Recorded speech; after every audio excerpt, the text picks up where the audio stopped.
પ્રધાનમંત્રી નરેન્દ્ર મોદી આજે માલદીવના 60મા સ્વતંત્રતા સમારોહમાં મુખ્ય અતિથિ તરીકે રહેશે હાજર।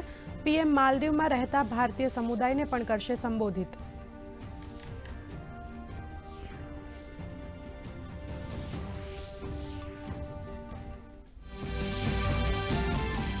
માલદીવનો પ્રવાસ પૂરો કર્યા બાદ પીએમ મોદી આજે જશે તમિલનાડુ।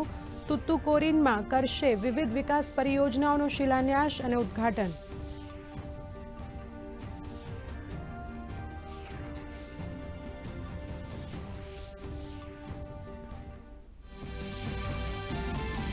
દેશ આજે મનાવી રહ્યો છે 26મો કારગિલ વિજય દિવસ। સંરક્ષણ મંત્રી રાજનાથસિંહ નવી દિલ્હી સ્થિત રાષ્ટ્રીય યુદ્ધ સ્મારક પર શહીદોને આપશે શ્રદ્ધાંજલિ।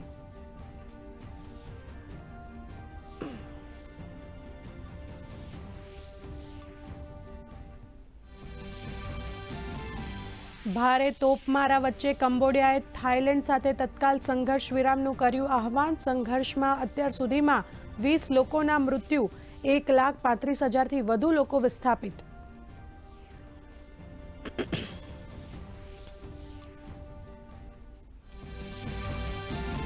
ગુજરાતના એકમાત્ર હિલ સ્ટેશન પર જામશે ઉમંગનો ઉત્સવ। આજથી સાપુતારામાં મોન્સૂન ફેસ્ટિવલ 2025ની શરૂઆત।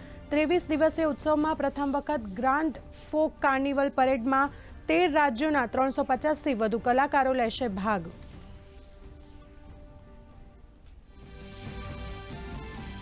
અમદાવાદમાં કાંકરિયાને મળ્યું નવું નજરાણું। મુખ્યમંત્રી ભૂપેન્દ્ર પટેલે નવી બાલવાટિકાનું કર્યું ઉદ્ઘાટન।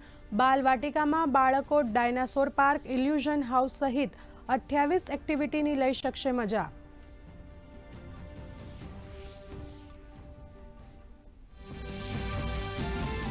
પવિત્ર શ્રાવણ માસના પ્રારંભે સોમનાથમાં દેવાધિદેવનો જયઘોષ। શ્રદ્ધાળુઓએ ભગવાન સોમનાથના ચરણોમાં ઝુકાવ્યું શીશ।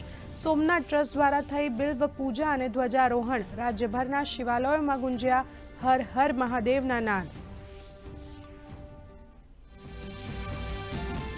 અને મહિલા ચેસ વિશ્વકપમાં પહેલા તબક્કામાં આજે દિવ્ય દેશમુખ અને કોનેરુ હમ્પી રમશે આમને સામને।